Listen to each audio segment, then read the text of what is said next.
മുകേഷിനെതിരായ ലൈംഗികാരോപണ case CPM-നെ ഏൽപ്പിച്ച പ്രഹരം ചെറുതല്ല.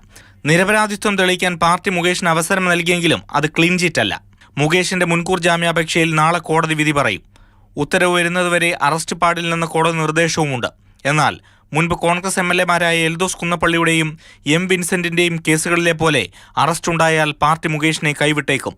രാജി എന്ന ആവശ്യവും പാർട്ടിക്കുള്ളിൽ ഉയരാനും സാധ്യതയുണ്ട്. കഴിഞ്ഞ CPM സംസ്ഥാന കമ്മിറ്റിയിൽ മുകേഷിന്റെ രാജിക്കു വേണ്ടി വന്ന കടുത്ത സമ്മർദ്ദം അവഗണിച്ചാണ് രാജി വേണ്ടെന്ന നിലപാടിലെത്തിയത്.